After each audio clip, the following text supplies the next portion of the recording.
Indeed, the Shadow Operatives. Well, I guess Yukari might be part of it. That might be Jinpei with the cap, and I assume Fuka's probably somewhere here. Ken, oh, I don't know about Ken. I don't know. I assume that some of the original Persona 3 crew is here, at least. Anyway, I'm quite fond of the name. Not that I normally pay much heed to these things, but in this case, I admit to being pleased. It started as sarcasm on that part of higher ranked personnel from the police. It could be taken to mean those who deal with shadows, but the real meaning is those who operate in the shadows. Not only is the unit unofficial, we have the difficult to credit job of exterminating monsters. Mostly, I suspect it was a dig at the group that disturbed the expected peaceful years before the older personnel's retirement. But shadow operatives could also mean one who does an indispensable, albeit unrewarded job for society. It's a name truly befitting this organization's goals.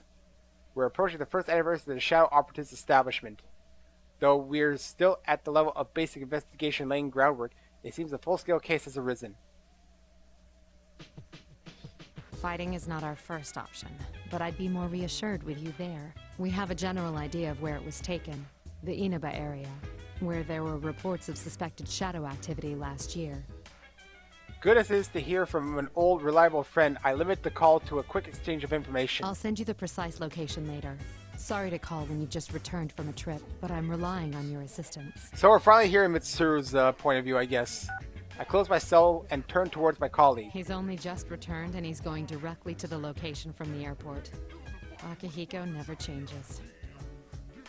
The man I was on the phone with just now was Akihiko Sanada. He's one of our non-permanent staff. Akihiko is an excellent Persona user, but beyond that, he's a skilled boxer. He's a friend of mine from high school who fought the shadows alongside me. I admire his strict determination to never neglect his training, but the extreme lengths he goes can be rather inconvenient. After entering college, he accepted my invitation to be one of the founding shadow operatives, but it was his actions afterwards that went above and beyond. Sure, I'll join, but if I'm going to use my strength professionally, I wanted to get my skills to a level I'm happy with first. Thus began his training expedition. He's not only wandering the country, he's traveling the entire world. I can't decide whether to be dumbfounded or impressed by his dedication to training. All of this is to say that he only just returned to Japan to take part in this operation. I give a wry smile and lean back in my chair. Seeing me relax, the girl watching me nearby smiles. This is Agus, known for her blonde hair and piercing blue eyes. She's a sweet girl on the outside, but she has what it takes to be an important member of our squad. Will we be able to find Labras? My sister? Hmm? When I look over at Agus, her eyes are cast downward with a worried expression. Will we be able to save her? Isn't that what you really want to ask? She must have known once I called Akihiko as backup. There is a possibility that we will have to fight Labras. Knowing that, it's not a great leap to imagine that in the worst case, she may have to be destroyed. And it's true, alas. If all else fails, and our safety is at risk with no other way to stop her, that option is on the table. Still. Don't worry. As I mentioned to Akihiko, fighting Labras is not our priority. The reason I formed this shadow operative team is to save lives. We will find her, whatever it takes, and bring her back. We can do this. Yes. I'm sorry to be so pessimistic. Those feelings you have for Labras, you should tell her when you see her. I will. The monitor is showing certain data that is under multiple redundant encryptions. Kirijo Ergonomics Research Lab confidential matters. There is, in fact, a reason I'm reviewing these materials that are normally securely concealed. For 2 days ago, on May 1st, I was unexpectedly dragged into a serious incident. The passenger plane I was taken to Kagoshima was hijacked when there hasn't been a domestic hijacking for 10 years. The top brass of the police, afraid to make any mistakes, sent in the shadow operatives. The case itself was resolved quickly and all the culprits arrested. None of the passengers were harmed either. But the hijackers' true motive wasn't terrorism or political demands, as one would expect. I was surprised to find they were really after my cargo. It was a sealed box from the ergonomic research lab we were transported to Yakushima on that flight. No one thought that the risky hijacking could have been in pursuit of just the cargo, and as a result, one of the objects was stolen. The arrested suspects are all in police custody, but none of them have any memory of carrying out the crime. Someone was pulling their strings, very probably using uncommon methods. Considering that puppet master was targeting shadow-related cargo, I doubt they'll be easy to deal with. So as for what was stolen, I just mentioned its name a moment ago. The 5th generation anti-shadow suppression weapon, Labrys, is an older model from 2 generations ago. Since shadow-related ergo research documents were lost in an accident, we know little about Labrys. She was an android, most likely a female version, just like Aegis. But instead of a weapons loaded, she seems to have been fitted with some kind of experimental equipment. That's all we know. Still, thanks to our collaborators' quick wit, the escaping vehicle was traced with the end system. It wasn't easy, but we managed to pinpoint its location. It was headed for the city of Inaba, where there may have been shadow activity last year. Once the preparations to depart are complete, I'll head there myself. My mind wanders a bit. Though I was unaware of them, the shadow of the sins committed in the Krijo's name is still so painful, 10 years on, that I sometimes want to avert my eyes. But now is not the time to be bound by the past. Now is the time to act. I suddenly notice that Aegis has been staring at me worriedly. I give her a smile and stand up decisively.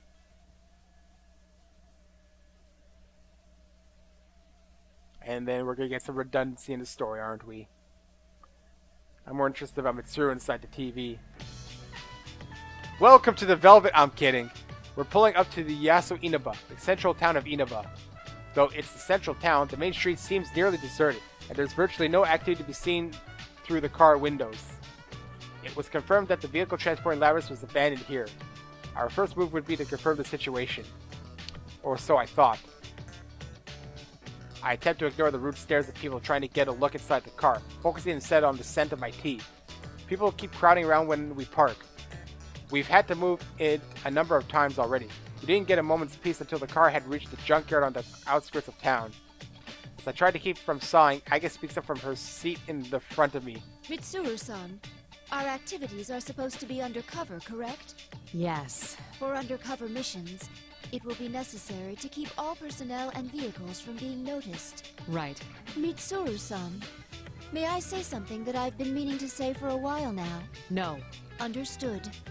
You just got rejected, Aegis. Aegis' poker face is a perfect blank. Though I understand what she's getting at. I've actually wanted to say something along those lines to those around me for a while. Still, it would be galling to hear it from someone else just now. All I told them was to give us a car with enough space. Our contact has arrived. The man approaching us is someone whose cooperation I specifically requested. His name is Detective Kurosawa. Before I can welcome him, Aegis speaks up. Oh my. This was not our designated meeting area, yet he has discovered us. You want to know how I did it? Lately, it feels that whenever Aegis wants to voice her opinion to me, she intentionally puts on the robot act. They mentioned this at the lab, that if Aegis still speaks in that stiff, formal manner, either she's getting too human and is developing habits, or she's doing it on purpose. Honestly. We appreciate your cooperation, Detective Kurosawa. Long time no see, miss. And Aegis, was it? Indeed. It has been a while. Detective Kurosawa was an officer at the police box near the school we attended 3 years ago. He was shunned for cooperating with us and busted back down to officer. But now that the Shadow operatives are officially recognized, he's in their good graces again. A man who can be trusted beyond the confines of his station. Sorry, my ear had to be scratched quickly while I was reading that. A man can be trusted beyond the confines of his station to solve a case, even going so far as to bend the rules. He's a rare breed. Detective Kurosawa's expression has softened while he makes small talk with Aegis, which makes me realize that this may be the first time he's seen Aegis in her combat form. I shouldn't make you stand while we talk. Please, get in. Ah, sorry. I haven't seen you in a while, so I had a lot to say. He must understand that we are trying to go incognito. Though it's kind of him not to point out that our vehicles and attire are completely unsuited to that goal as he enters the limousine. He sits and does not even wait until the doors close before getting to the point. I found out quite a bit regarding the case you had me look into. First, I reviewed the report on the incidents from last year. One of the suspects mentioned the word persona. So what went on here last year? It's probably related, but I wasn't done there. Parts of this guy's testimony were even more outlandish. I wonder if he talked to Adachi. If you can take what's in the record at face value, it seems persona users can enter TVs within the Inaba region. Enter TVs? What does that mean? Just what it sounds like. You physically stick your body into the screen and go inside. He claimed there was another world in the TV, and dropping people inside it was the method behind last year's murders. I'm really assuming that he's talking about Adachi here, because he's the only one who's familiar with all this. The other guy, the secretary to the mayor or whatever, I forgot his name completely. I forgot his name. I know it starts with an N. He was less familiar with the world. This all sounds rather absurd. I'm surprised it was included in the police report. I got in touch with the detective in charge at the time and said the same thing. Apparently the report was filed by a young partner of his at the time. He'd entertained the wildest testimonies like this one. He sounds like quite the oddball. If this was what really went on, the police would have had no chance cracking it. But that Detective Dojima is one shrewd guy. Even with all the supernatural hocus-pocus surrounding the case, he caught the culprit. What I asked of him was to collect information about the serial murders that occurred in Inaba last year. The shadow operatives aren't public knowledge, so I thought the local police would be more willing to speak with him, but the results surpassed my expectations. Though it is slightly frustrating to already run up against something I'm powerless to achieve myself. That's all I have for you right now. I should be going. I doubt either of us has time to reminisce over the old days. It's funny though. I thought the fighting was over, but you guys surprise me every time I see you. Thank you very much, Officer Kurosawa. Why don't we at least see you off? Oh, that's all right. I've got my own car. I doubt my department would appreciate your tastes. If I ever showed up for work in something like this, I'd be the talk of the force until the day I retired. Detective Kurosawa jokes with us before exiting the limousine, waving casually back at us. I had nothing to say to that as I watched him leave, rotating his shoulders to work out some kinks. I guess, though, felt the need to comment. Mitsuru-san, this could be bad. Our sense of social aptitude is in question. Can't deny that. What should we do now? Hey, you sound like, well, Adachi for some reason, who sounds like you Narukami. Yes. First, we'll need to test the claim that Persona users can enter TVs. We are at a junkyard after all, and I can see a number of consumer electronics that have been discarded illegally. Agus looks around and points to a certain pile as she gets out of the car. There is a discarded TV over there. If the environment does not matter, we can use it to test the phenomenon.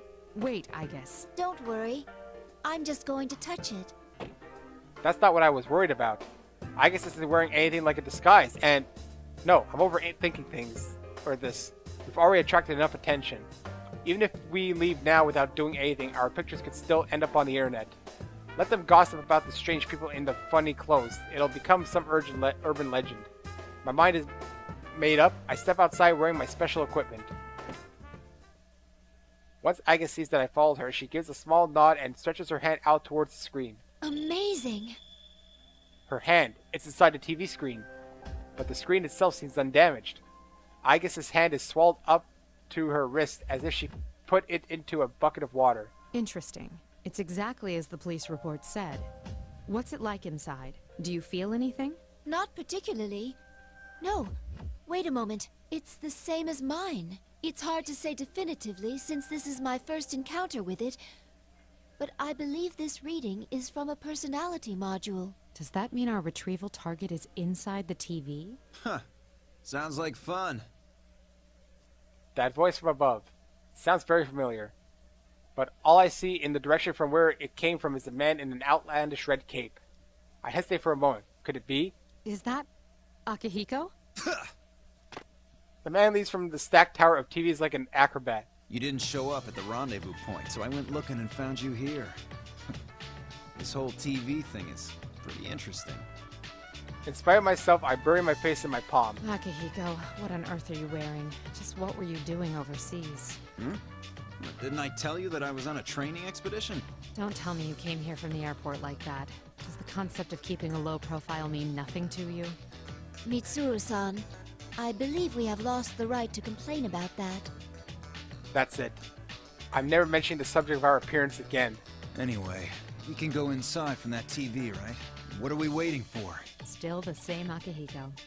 We don't know the situation inside yet, and we'll need a secure means of getting out. So what? If we want to get this Labrys back, someone has to go inside, right?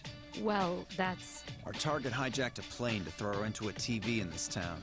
If we sit on our hands, it's possible we'll be put in serious danger. Akihiko's right. That's exactly why we've been trying to act as quickly as possible since this case began. We're different from how we used to be. We made the choice to fight shadows as professionals. That's why I traveled around the world and trained harder than ever. And now that something's actually come up, you're hesitating? We agreed to do this. I'm ready to stake my life on the mission. Recklessly unafraid to state his honest opinion. Classic Akihiko. He must understand that this is his role. Certainly, there are times when I need such opinions. And it's been a while since he went abroad. I think I can understand his current mindset. All right. Wait right here. I need to go make a phone call first. Okay, but make it quick. He doesn't have to tell me twice. I take out my phone and bring up the contact list. A world inside the TV. I don't know what it might be like in there, but I do know someone that could help us. I was originally going to ask their help after Labrys was secure, but perhaps the time has come. Now, I've taken all possible precautions. The rest is a test of our resolve. And the cutscene again where they go into the TV. We don't need to see it. We've seen it in the past 3 parts. Mitsuru's is long, just like Naoto's. Like just the setup to get to the fights. Of course, they are one and the same in a way. Where's Mitsuru? Oh, she also lands here. I don't know where they all land. Where am I? Is this inside the TV? I remember being enveloped in a white light, but what came afterwards is unclear. Is this the world inside the TV? Oddly enough, the sight before me seems to be the main gate of a school. The name engraved on the entrance plate is... Yasagami High School. I do recall that name from our map of Inaba. An existing high school has been completely recreated inside the TV? I then came to a realization. I've encountered something much like this before. It doesn't appear to be much different from reality as far as appearances, but it has that same distinctive sticky atmosphere. The labyrinth Tartarus that was our battleground 3 years ago. It bears a lot of similarity to this place. Wait, where are the others? Akihiko! Aigis! Being separated won't do anything to further our mission. Perhaps I can use my communication power to get in touch with them. And of course the cutscene of the, I can't reach them through my persona either. This place is highly unusual. We're gonna have the cutscene as well with the trailer thing, if you want to call it. It's still barely functioning, but the noise here is severe. I'll need to understand this world a little bit better to find a quiet place to concentrate. As I check my surroundings again for any enemies, I hear the sound of footsteps. I tense, making myself ready for anything. But when I turn around, a uniformed girl stops looking at me in bewilderment. Huh? Hey! Yukiko, ha! I didn't expect to meet someone else here, let alone a seemingly ordinary schoolgirl like this. Could her age and outfit belie a connection to the theft of Labrys? But after the girl's surprise faded, she still seemed confused by my appearance. It seems that even here in another dimension, people are startled by my attire. At least her reaction allied my suspicions. People reveal something of themselves when they're caught off guard. Anyone in the act of committing a crime couldn't fake being perplexed so naturally. Did I surprise you? I suppose my outfit is somewhat unusual. Oh, no. Why are you here? Well, A loud cheer suddenly swells, cutting off our conversation. There's definitely a crowd present here. I look around the area in confusion. What? Where is that coming from? Students appear one after another, clearly intrigued to see us here. Huh? What's going on? Before I can react, an image appears on the monitor, buried beneath the bizarre decorations. Hello! Hello!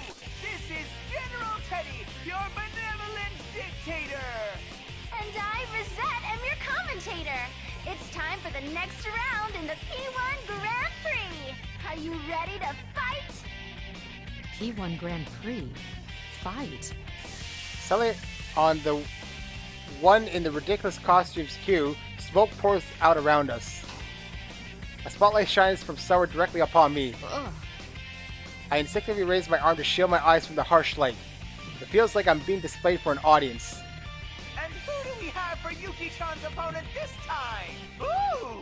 It's a mysterious, beautiful lady. How unexpected! Unexpected! Teddy, what's wrong? Do you know that bear? The monitor showing the one in the costume calling himself General Teddy suddenly fuzzes over with static. The static gets worse and worse, until an eerily expressionless bear costume that looks as though it forgot how to make facial expressions appears on the screen. The voice is the same as before, but his tone is harsh and mechanical now. Case 04. Unintended intruder.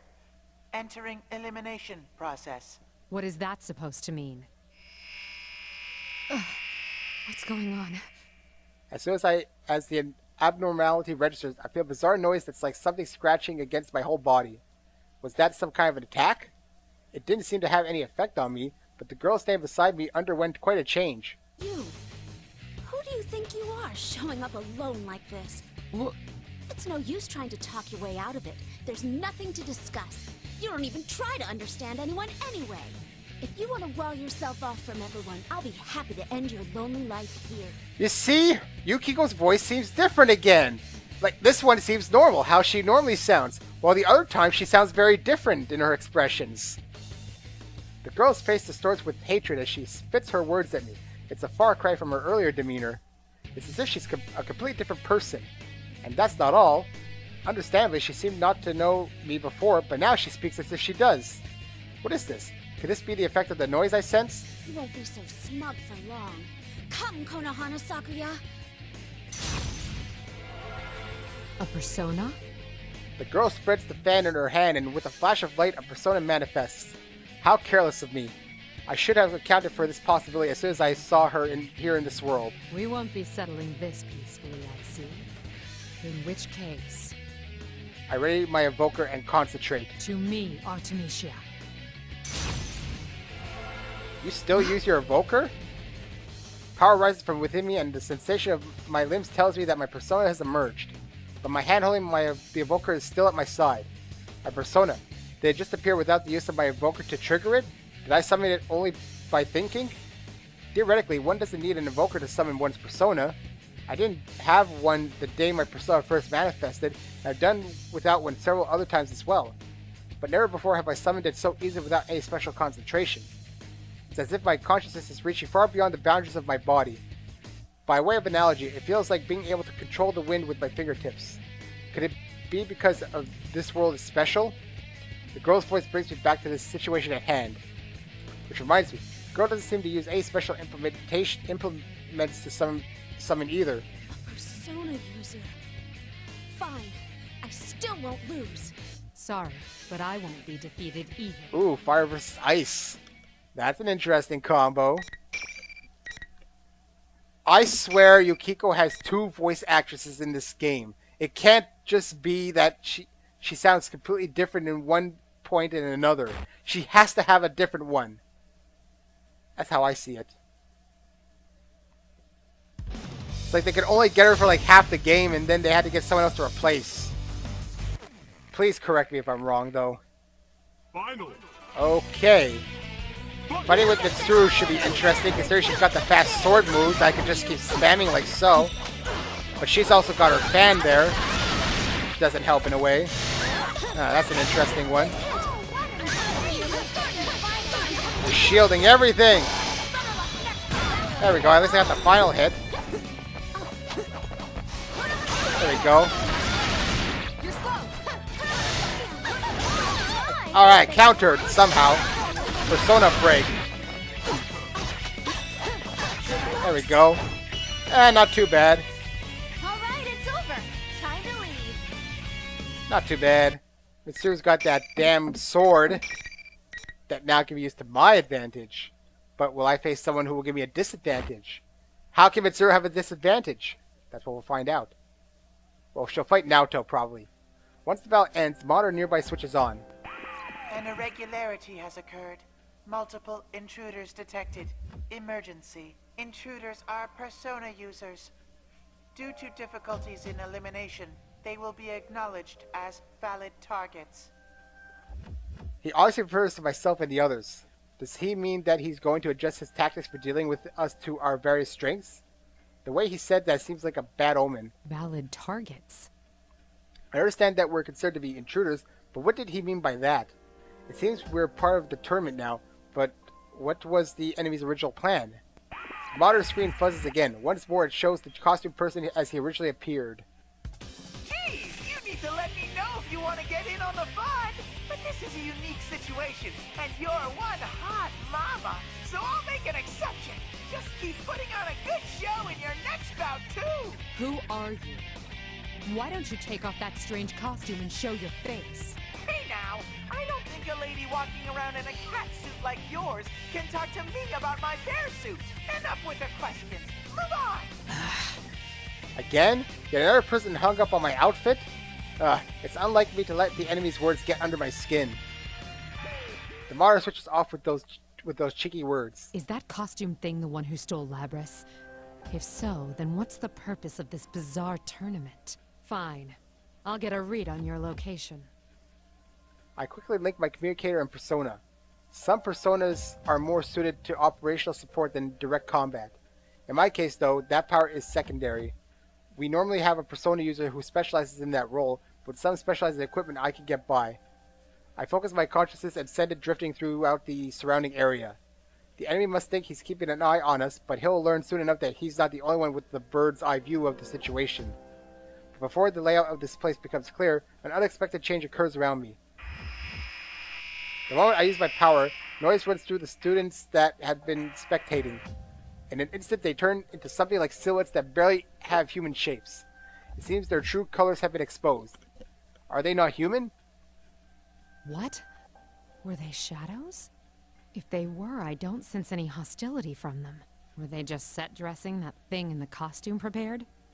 Apparently, this disturbance isn't so serious that the large crowd that cheering implied was made up entirely of people who entered the TV, which leaves it a mystery, but it may be best to consider it a blessing. In any case, it appears that apart from this girl here, none of those students were real. The girl who had collapsed on the floor is coming around. I release my persona and rush over to her, to help her up. I wasn't fighting to my fullest, so she shouldn't be suffering from any real wounds. There are many mysteries surrounding this girl. She seems to be more than just an associate of the one in the bear costume. The moment the girl sees me, she jumps back like a startled animal. Her speech is flustered and her face is bright blushy red. There are tears in her eyes. How come you knew about that? About what? That was private. I never even told anyone at the inn about that. I can't believe someone I've never even met before knew. The girl covers her reddened face in shame. I try and think back to what I said to her. Did I point out anything that would cause such a reaction? One detail jumps out at me. When the girl's manner of speech shifted before our battle, it wasn't just her personality that abruptly changed. Though we had just met, she talked as if she knew me more than she should about my past. That reminds me. That noise I sensed earlier is gone. Yet the girl before me now no longer bears any of the senseless animosity from before. It seems to have been some kind of interference from the enemy. Come to think of it, that bear was egging us on. The interference must have been to ensure two total strangers would fight. General Teddy, was it? He looked comical enough, but he certainly put an elaborate scheme in motion. No! How could Teddy... She seems to have finally calmed down and continues muttering with a perplexed expression. You know the one in costume, I take it? Oh, I know him very well. He's usually not like this at all. I take the girl's hand and again help her to her feet. I'm Mitsuru Kirijo. I've come here in search of a unique object. Why don't we start over? If you don't mind, I'd like to hear a little about yourself. Yes. Oh, my name's Yukiko Amagi. I'm sorry for losing my composure just now. So, Amagi, why did you come to this world? Where to start? So many strange things happened over the last year. At first glance, she looks like an ordinary student, so why is she here inside the TV? Amagi briefly summarized her recent past to me in an even tone of voice.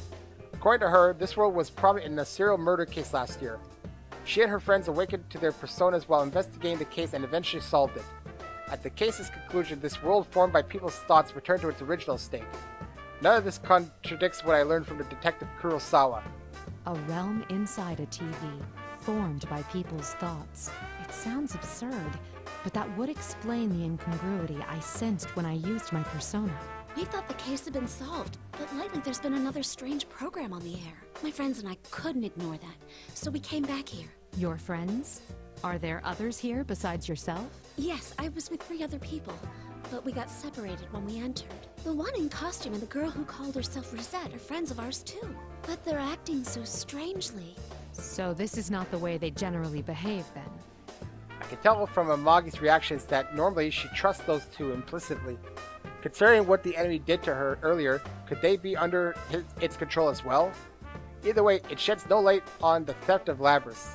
How are they related? Or is this incident only a coincidence? There's one more thing I'm curious about. Have you ever heard the name Labrys? Labrys? No, I don't think I've ever heard of that before. What is it? It's the thing I'm searching for. What makes it problematic is that I know nothing of its appearance. Honestly, I'm not sure it has anything to do with this disturbance, though I can't write it off completely as irrelevant. Though it appears that there is no connection, whoever went so far as to hijack a plane to steal Labrys brought her all the way here. No matter how I look at it, that means something. Anyway, thank you for your cooperation. I understand the situation better now. We should stay together going forward. Whoa! Think again, ladies! Gerald Tay suddenly appears on the screen to interrupt our conversation. Only the winner of each bout can go on. That's rule number 1 in the Grand Prix. How exactly can that rule be enforced? As if to answer my unspoken question, Amagi makes an odd gesture. Huh? There's nothing here, but I can feel something. A wall, maybe? Wait, the Mitsuru-san could... Amagi looks at me expectantly. I take a tentative step to walk through the place where she claims there is a wall. Like I said, you're stuck there until the tournament's over.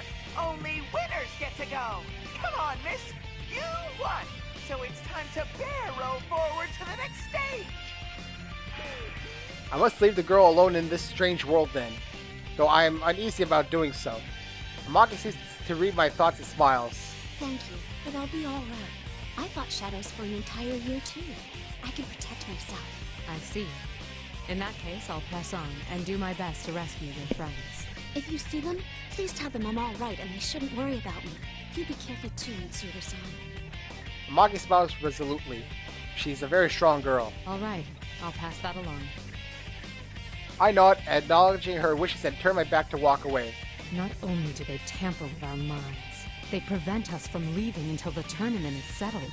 It may not necessarily ruin friendships, but there's no way forward than to fight one another.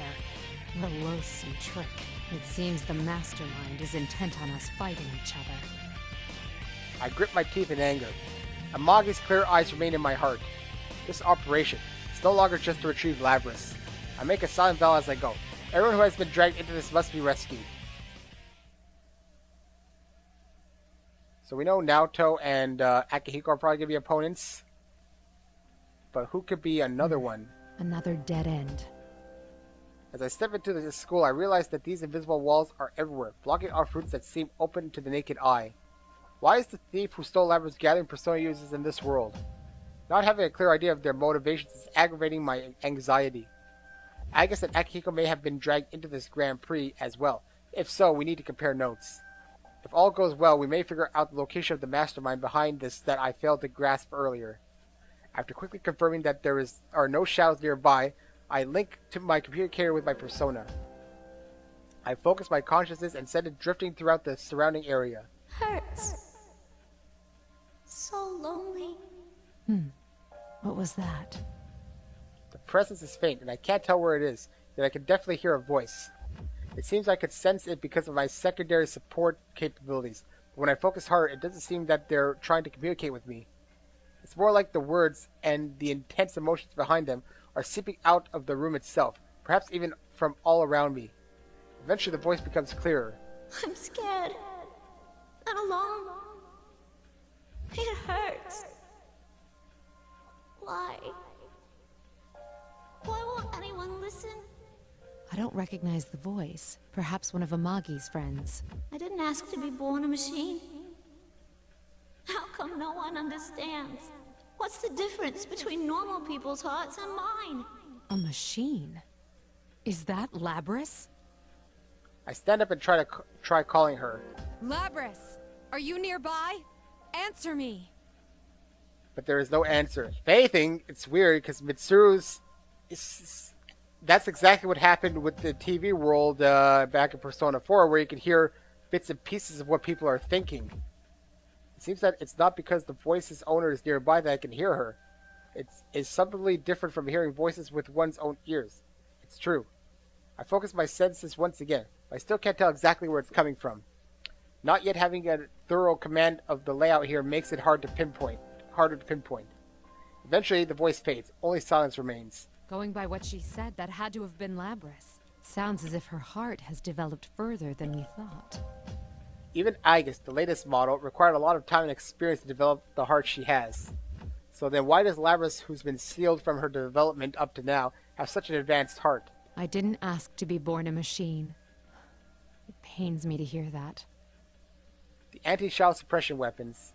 Both Aegis and Labrys were created as insurance for dangerous shadow experimentations, in case the subject should go berserk. The only thing that can stand up against a shadow is a persona, and being able to control one is an absolute necessity when dealing with shadows.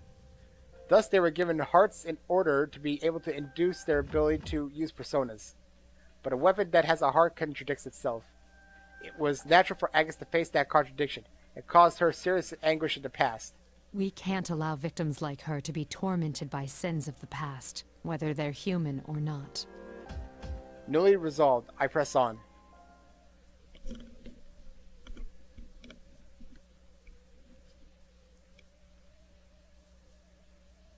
I continue through the school, still unable to contact Aegis or Akihiko. Oh boy, who are we fighting here, Naoto? The invisible walls seem to be leading me towards the gym. Compared to the one back at Gekkoukan High, this one's rather modest, but the chairs stacked to unusual heights and the monitors everywhere give it an eerie air. Ah, the monitor's switching on again. But this time it's not showing General Teddy. How strange. This appears to be a commercial for a fighting event. What in the... A succession of young men and women are introduced as participants. One of them I recognize as Amagi. They're wearing the same uniforms as Amagi. I assume these are the friends she spoke of. All of them are introduced with horrible epithets, but the Amagi I met in person was a completely different, sophisticated girl. I suppose the enemy made up all the taglines. Just as Amagi's introduction ends, the video suddenly turns off and Gerald Teddy's face appears on screen. I like how they completely skipped the video this time. I had to completely rejigger the bracket to accommodate 3 new contestants. Jeez. 3 new contestants. Myself, Akihiko, and Aegis? On the other paw, a tournament's more exciting with more people in it. But getting back on track, allow me to introduce your next opponent. When I enter, someone who had already been there turns around. His face, it was on the video a moment ago. Huh? There's people besides us here? Yosuke. Hey, now that I mention it, she didn't point out Naoto. Is this storyline she knows to meet Naoto or something? You're... Holy crap, she's smoking hot. The thing she's wearing doesn't hurt either. You were in that video just now. What was it they called you? Captain Ressentiment? How come you remember that stupid title and not my real name? Figures I'm in a knockout like this and she already knows about that. God, I wish I was dead. Apparently the epithets from the video hit a sore point with the people featured. The nickname left more of an impression than his real name, so it just slipped out. At that moment, Gerald Tay appears again on one of the larger monitors inside the gym. How do you like your opponent? Why are you making us fight? What benefit do you derive from this nonsense? So many questions. I just want you all to suffer. Isn't that exciting? Isn't that fun? That's what this is about? No. If Labrys is involved, there's more to it, isn't there? Enough jibber jabber. Hurry and start the fight. Look at your opponent. He's ready, see? Gerald's smirk strikes me as incongruous. It's the same as that time with Amagi. As I glare at the monitor, thinking that more interference is at work here, I hear unexpectedly bitter words. Yeah, Teddy's right. I mean, you're the one who barged in here. Man, who'd come to such a dangerous place without hesitating? You really are an ice queen. I bet you don't have many friends, huh? It's happening again. The moment that noise kicks in, not only does my opponent's personality change, they begin speaking of things they shouldn't know about. It's exactly like what happened with the Magi. You talk as if you know me. Stop acting so calm and changing the subject. You seem like you don't know much about this world. So how do you plan to get out? Don't tell me you rushed in here with no escape plan. Oh man, seriously? You're nuts. People like you who obsess over responsibility and put all the burden on yourselves, you annoy the hell out of me. It doesn't matter how others perceive me. Yeah, that's what I'm talking about. Isn't that because you don't trust anyone? We clearly can't have a normal conversation with the enemy's interference. But even knowing that, I catch myself trying to argue the point. The heavy responsibility I suffer is mine alone. If I share it with someone, that means that suffering will also be shared. That is why I try to be self-sufficient. The more I care about someone, the less I'm willing to rely on them. But isn't that no better than not believing in them? I've been caught in that trap before. Maybe I still haven't truly escaped it. But how could he guess that at my prior distress, one that I've barely confided to others before? I was supposedly an unexpected intruder. What's going on? What are you mumbling about? Well, let me ease your mind. I'll end everything for you. Let's do this, Jiraiya! Go, Yosuke-senpai! Beat up that shady lady! Let the fight begin! I can see there'll be no talking sense with him like this. There's nothing for it then. Artemisia! Don't worry, Yosuke's a pushover. He really is. Compared to some of the other people in this game, he's a pushover. Yukiko was much harder. Chie, I don't even remember Chie. She's got a close combat, making it a bit easier to fight. Maybe, I don't remember. Anyway, Mr. Hanamura, Mr. Resentiment, this is not going to end well for you. Right away he charges at me and he couldn't do anything about it. Alright then. Oh yeah, I should use my persona here because ice. It's not really working here though. Let's get some ice, or not. I'm just spamming attacks now. Oh yeah? Oh, I screwed up. Whatever, he's almost dead anyway. My ice move's not working.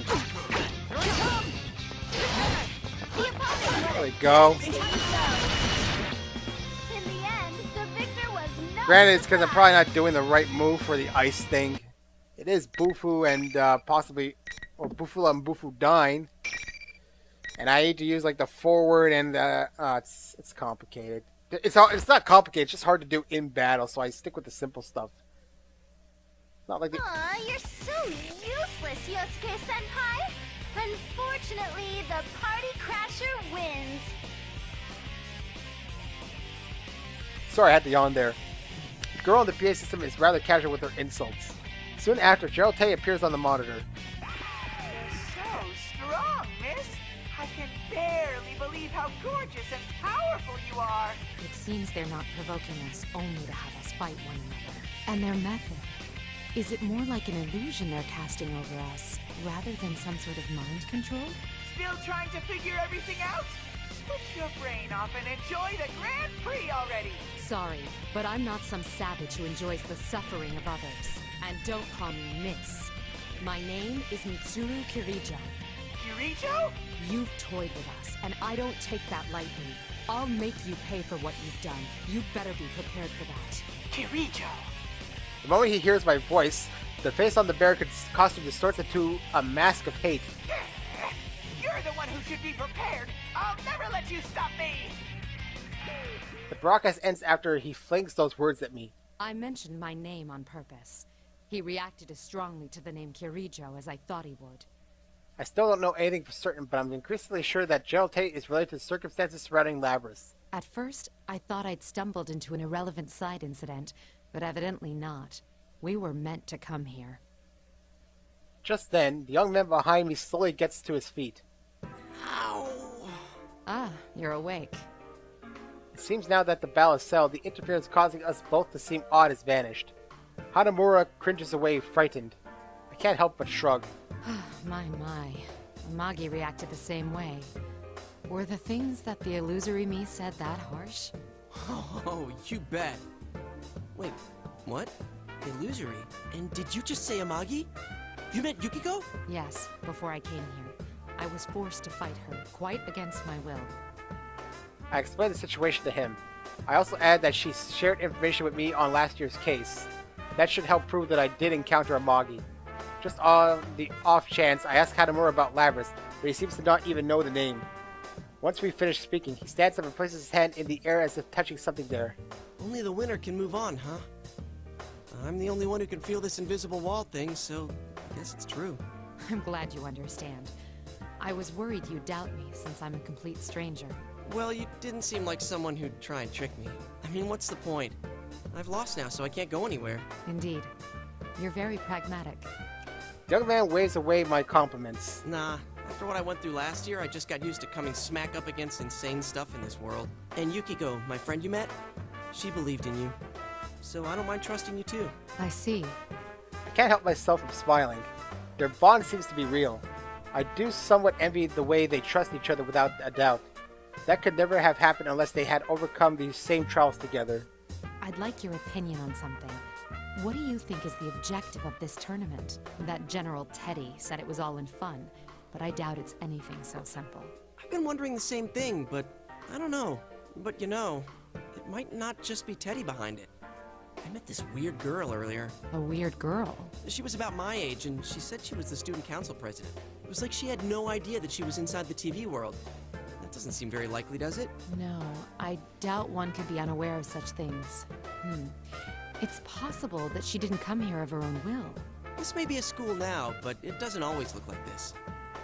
When normal people who don't have personas come in here, the world changes to reflect what they're thinking of. It happened every time a victim was dumped into a TV last year. Maybe this time she's the victim. Even if she means well, she still could have a lot to do with the tournament. Girl, huh? Judging from the state of affairs, I'm beginning to think that the girl in question is Labrys. Since Hanamura doesn't know the details of my mission, it wouldn't occur to him that what I'm searching for is a humanoid weapon with a heart. What did this girl look like? Did anything about her stand out? Huh? No, not really. She wore the same uniform as the rest of us. A uniform? Considering how Agus looks, it's possible that Labrys' appearance is quite close to human. But what does it mean that she's completely able to pass as a human? Even Agus has to wear clothes that cover her entire body in order for her to walk around. Yet Labrys even wears the same uniform as them. Chalk up another unsolved mystery, I suppose. But after talking with Hanamura, it does feel like I'm starting to understand the bigger picture here. I see. Thank you. I'm getting a clearer picture of what's going on. I'm sorry, but I can't stay and chat. I should be leaving now. Oh, wait a sec. Can I ask you a favor? Can you look after my other friends too? It sucks, but I can't get to them from here. That Teddy's really not a bad guy either. Sure, he eats my ice cream without asking and stuff, but he's not the type of guy who'd get off on watching people hurt each other. There's gotta be some other explanation. Don't worry. I was already thinking along similar lines. What we saw was an illusion. It may be that they're faced with the same situation. I'll save everyone who's been dragged into this, including your friends, and this student council president. Thanks. Just hurry before someone else dies in here. Hanamura's expression, which had previously been bright, albeit desperate, darkens noticeably. From all I've heard last year's Shadow's incident revolved around serial murders. It may be that he lost someone as well. To fight desperately but lacking the power to make a difference, and being forcibly parted from loved ones. I understand that pain all too well. I must sound pretty lame losing the fight and then making a lot of demands. Not so. Your concern for your friends in a situation like this. C'est magnifique. What? I sensed it when speaking to Amagi too. But you all seem to have very strong wills. I promise to do what I can to help. The emotions he seems to view as a weakness are actually a strength. I'm sure that with a little more experience he'll come to realize that. He'll see how difficult it is to hold on to that will, and how valuable it is to have friends he can share it with. Since I am the one who will be moving on, I'm responsible for the duties entrusted to me. As if sensing my determination, Hanamura's expression turns serious, and he nods.